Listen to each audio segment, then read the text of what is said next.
wabarakatuh. Waalaikumsalam warahmatullahi wabarakatuh. Kok kayak pada ngomong semua sih? Ibu ulang ya. Assalamualaikum warahmatullahi wabarakatuh. Waalaikumsalam warahmatullahi wabarakatuh. Nah gitu dong. Walaupun puasa kita harus tetap semangat dong. Gimana puasanya hari ini? Udah ada yang bolong dari awal sampai sekarang? Tidak. Gak ada yang mokel. Gak ada yang mokel ya dari awal sampai sekarang ini ya. Gak ada, Bu. Ya, semoga nanti puasanya sampai Lebaran full ya, gak ada bolong-bolong. Nanti kalau yang puasanya full lancar sampai Lebaran, ibu kasih THR-nya 50 juta. Dalam mimpi tapi ya, dalam mimpi. Soalnya ibu ATM-nya juga nggak sampai 50 juta. Atau kalian ini yang kasih ke ibu. Sahurnya gimana? Ada yang sudah sahurnya pakai mie instan hari Ya, ini Bu. dari awal sampai hari ini ada yang pakai mie instan sudah. Biasanya kalau mie instan itu dipakainya pas pertengahan bulan ya, pas sudah budget-budgetnya minim. Atau tapi walaupun nggak pas bulan Ramadan ada yang sudah ada yang hobi makan mie instan di sini? Ada nggak? Ya, ada. Makanan favorit emang mie instan nih ya. Iya, Bu. Gimana coba cara buat mie instan? Coba sebutin. Tahu kan? Direbus dulu, habis itu Masukkan minyak, Iya. Dimasukin dulu bumbunya, habis itu beda bintang dipilih. iya, nggak ada variasi lainnya ya. Biasanya kan ditambahin cabai-cabai atau bawang putih, ya. Nggak ada dikasih telur, nggak suka pakai telur. Nah, itu tadi berkaitan dari materi kita hari ini yang akan kita pelajari yaitu mengenai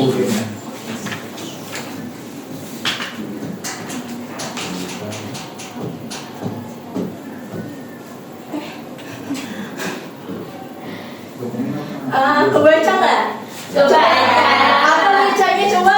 Teks prosedur. Nah, jadi ini dia yang akan kita pelajari. Mungkin teman-teman semuanya ada yang sudah familiar banget ya mengenai teks prosedur ini karena sudah sempat disinggung tuh dari SD, SMP kayaknya sudah ada tuh teks prosedur. Lagi pula teks prosedur ini tuh banyak sekali kita temui di kehidupan sehari-hari, tapi kita aja mungkin yang kurang sadar. Apa yang tahu? Ada yang tahu teks prosedur itu apa? Nah, Ibu jelaskan. Jadi mulai dari konsepnya ini sebenarnya teks prosedur adalah intinya teks yang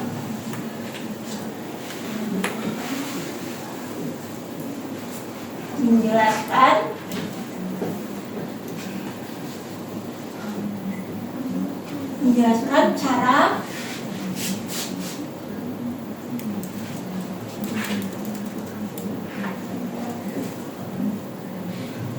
melakukan atau membuat sesuatu.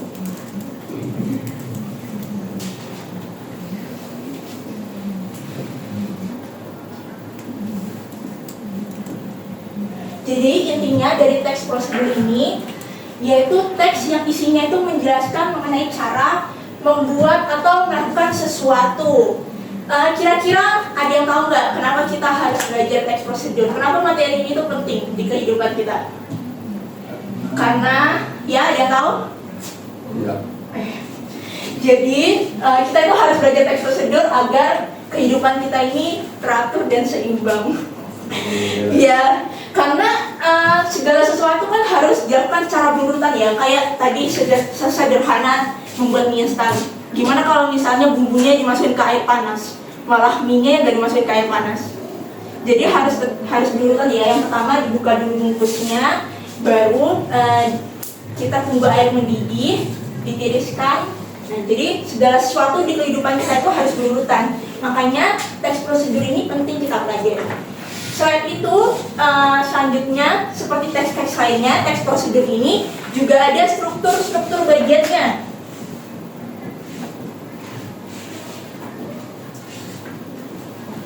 Ada tiga bagian. Ada tiga bagian di teks prosedur ini. Oh ya, Ibu lupa. Sebelum kita lanjut ke strukturnya, Ibu ada contoh salah satu teks prosedur yang bisa kalian lihat. Ini tolong dibagikan ya ke teman sampingnya. Silakan bisa dibaca dulu secara sekilas teks prosedur yang Ibu kasih. Sudah kebagian semuanya? Sudah. Jadi ini yang kalian pegang itu adalah salah satu contoh teks prosedur. Di sini kita bisa lihat strukturnya. Di sini ada 3 warna ya, selain judulnya loh ya. Kalau judulnya ada 4 warna. Tapi lihat ini di bawah judulnya ya, ada 3 warna. Ada warna hijau, biru, merah. Nah, itu pembagian strukturnya. Jadi di dalam teks prosedur itu strukturnya dibagi menjadi 3 bagian. Yang pertama adalah struktur tujuan, yaitu struktur yang warnanya hijau ini, di mana di dalam struktur tujuan ini dijelaskan yaitu mengenai apa hal yang ingin dicapai. Apa hal yang ingin dicapai di dalam teks prosedur.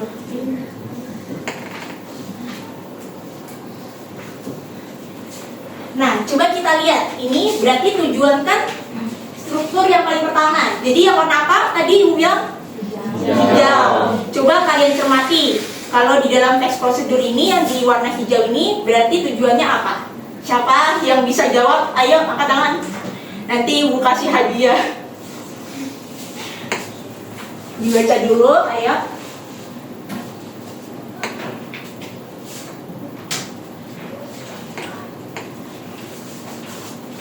Ini sudah sangat jelas ya, padahal dari judulnya tips memikat hati wanita pujaan. Jadi sebenarnya dari sini aja kita sudah tahu nih apa tujuannya. Iya. Ya, apa sebenarnya apa tujuannya ya? Iya, Bu. Ya, Irmala? Untuk dapat menarik dan menaklukkan hati wanita. Ya, tepuk tangan untuk Irmala. Pintar-pintar sekali. Jadi tujuannya di dalam struktur tujuan ini dijelaskan apa hal yang ingin dicapai di dalam teks prosedur. Nah, di dalam teks prosedur yang Ibu kasih ini tujuannya yaitu untuk membantu pria memahami dan menaklukkan hati wanita pujaannya. Ya. Lalu struktur yang kedua setelah tujuan ada langkah-langkah.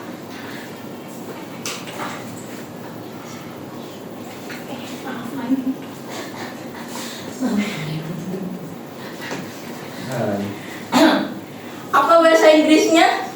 Ada tahu? Step by step. Step by step. Ya, betul. Nilai bahasa Inggrisnya 100 ini waktu semuanya.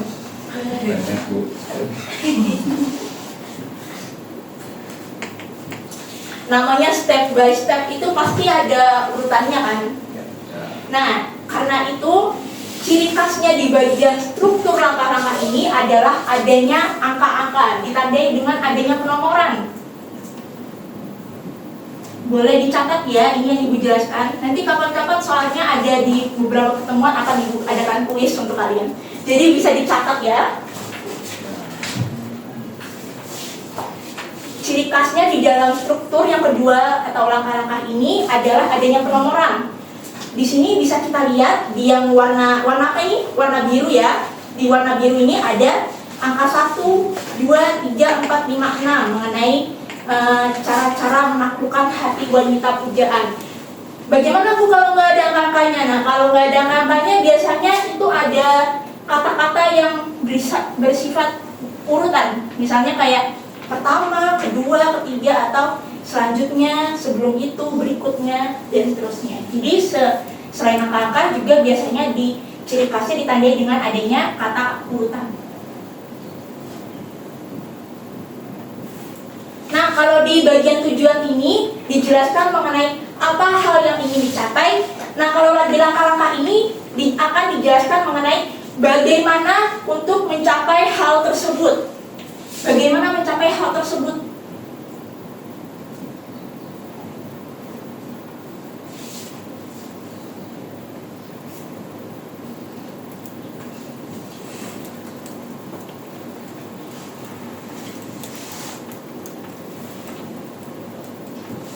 Di sini dijabarkan sangat detail ya.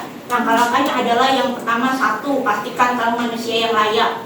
2, mulai dengan sikap, bukan gombalan dan lain-lain.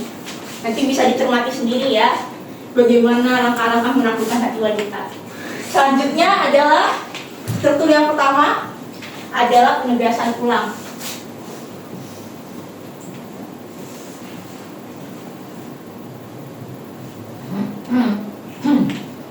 Di penegasan ulang, yaitu yang warna merah ini, yang paling terakhir ya. Jelas sekali kalau namanya penegasan ulang, karena yang dia letaknya paling terakhir, jadi dia berfungsi sebagai penutup atau kesimpulan.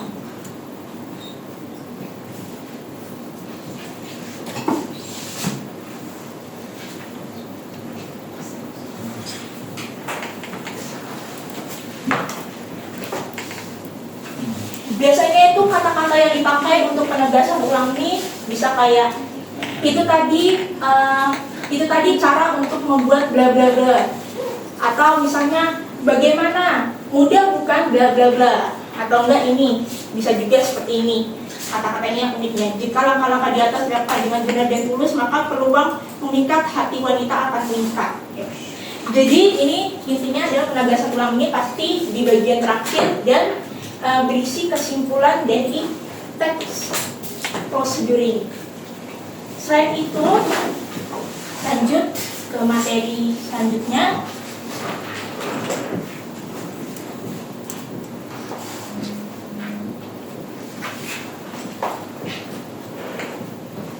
Oh ya, sebelum itu udah ada yang merasa ngeblank nggak? Udah merasa capek-capek? Merasa ini tuh ibu ini ngomong apa sih sebenarnya? Nah gitu, ibu ada permainan untuk melatih fokus kalian ya. Permainannya simpel aja kok. Jadi ini tuh kita belajarnya waktu bulan puasa, jadi nggak usah capek-capek. Yang simpel-simpel aja. Nanti caranya, nah seperti tes prosedur ini ada langkah-langkahnya. Langkah yang pertama adalah nanti ibu ucapkan ke kalian tepuk 1, tepuk 2, dan tepuk 3. Nanti kalau ibu ngomong tepuk 1, kalian tepuk 1 kali. Kalau ibu ngomong tepuk 2, tepuk 3 2 kali. Kalau tepuk 3, tepuk 3 kali. Tapi kalau ibu ngomong cuma 3 gitu aja, 3 kali, tapi nggak ada kata tepuknya, berarti nggak usah tepuk ya. Kita lihat siapa yang sudah bengong dan nggak fokus dengan materi ibu hari ini ya. Siapa yang sudah ngeblank nih? Pasti perutnya yang paling keroncongan. Ayo kita mulai ya. Tepuk 1, tepuk 2, 3, tepuk 2, 2, tepuk 3, tepuk 2, 2. Oke, tepuk tangan buat kita semua. Alhamdulillah masih fokus semuanya. Pasti kuis di pertemuan berikutnya dapat 100 semua ya pasti. Seperti teks-teks yang lainnya, di dalam teks prosedur ini juga ada bahasa-bahasa ciri khas yang bisa digunakan. Namanya atau biasa kita sebut dengan kaidah kebahasaan. Kaidah kebahasaan di dalam teks prosedur yang bisa kita temui. Yang pertama adalah kata imperatif.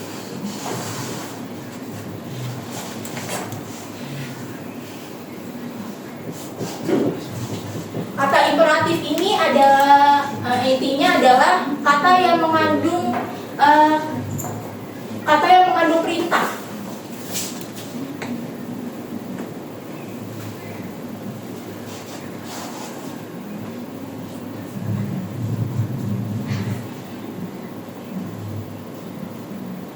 Nah, biar mudah, biar gampang diingat, sebenarnya ibu ada rumus tersendiri untuk kata imperatif, yaitu ikanlah, bukan ikan tongkol, ikan bandeng, bukan ya.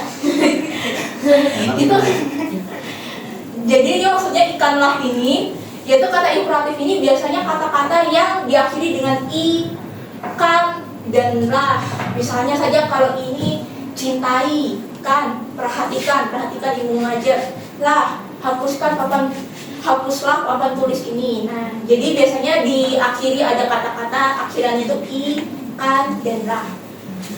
Struktur yang kedua ada kalimat imperatif, kalimat persuasif.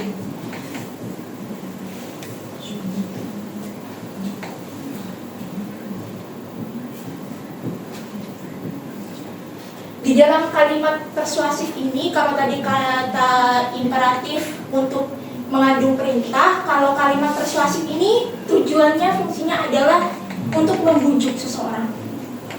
Ibu tulis di sini aja ya, mau membujuk. Sebenarnya masih ada kaitannya untuk kalimat persuasif dan kata imperatif ini. Di dalam kalimat persuasif ini, kata imperatif itu disisipkan di dalam kalimat, direkatkan, kemudian dijabarkan membentuk kalimat persuasif atau kalimat bujukan. Ngerti nggak? Nggak ngerti. Ibu kasih langsung ke contohnya. Contohnya misalnya tadi kita pakai salah satu rumus, yaitu rumus I, itu cintai. Kita bisa pakai ini, kita sisipkan ke dalam kalimat, membentuk kalimat bujukan. Cintai produk Indonesia.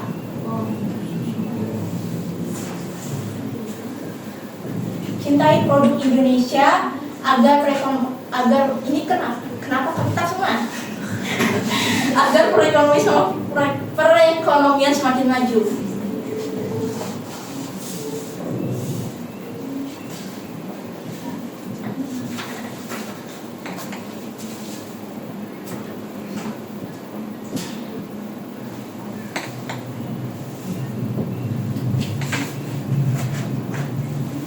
Setelah kalimat persuasif, ciri khas yang ketiga yang biasa kita temukan, ada kata teknis. Apa itu sih maksudnya kata teknis? Bukan kata-kata yang dibuat sama anak teknik ya, bukan. Kata teknis itu adalah kata-kata biasanya yang sesuai dengan temanya. Jadi sesuai dengan tema dari teks prosedur tersebut. Sesuai dengan tema.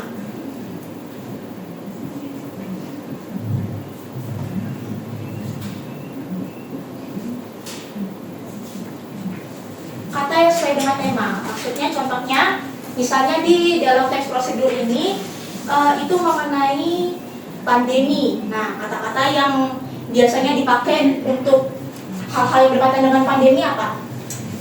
Ada yang tahu? Biasanya kalau misalnya kita lihat berita atau teks-teks yang membahas tentang pandemi COVID-19 biasanya, atau vaksin. Nah, seperti itu. Kalau misalnya kata teknis yang berkaitan dengan anak kos, biasanya yang sesuai dengan tema anak kos, bokeh, miskin.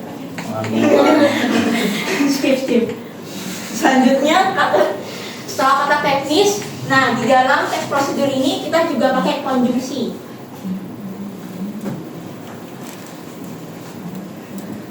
Ada yang tahu konjungsi itu apa? Ayo.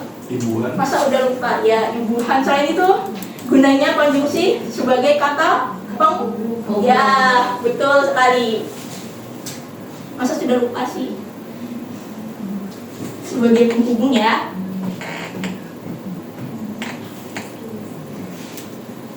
Biasanya konjungsi yang bisa digunakan dalam teks prosedur tadi sudah sempat Ibu jelaskan di bagian langkah-langkah ini. Bisa pakai pertama, kedua, ketiga, atau selanjutnya, berikutnya, DKK lah. Lalu selanjutnya yang kelima, alat dan bahan. Alat dan bahan. Kalau kata alat dan bahan ini biasanya digunakan di dalam teks prosedur mengenai cara membuat sesuatu aja ya. Kalau misalnya untuk teks prosedur mengenai cara melakukan sesuatu, itu biasanya tidak menggunakan alat dan bahan. Biasanya sering kita temuin di mana? Di buku-buku resep makanan ya.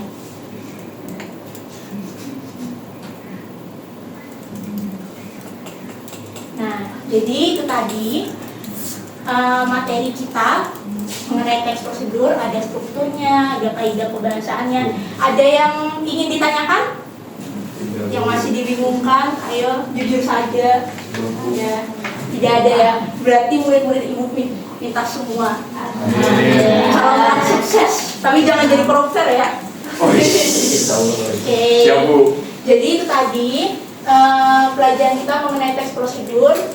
Sepertinya waktunya sudah mulai habis ya. Jadi Ibu nggak mau juga korupsi waktu kalian. Sebelum itu Ibu mau tanya. Jadi kesimpulannya kita mengenai teks prosedur ini apa tadi? Apa itu teks prosedur yang sudah Ibu jelaskan? Teks yang menjelaskan cara melakukan atau membuat kesatuan. Tepuk tangan untuk Rustin. Aduh, dari tadi yang banyak menjawab Rustin aja. Kemana nih semuanya hari ini? Mana suaranya? Nah, kalau strukturnya tadi apa saja? Ada 3.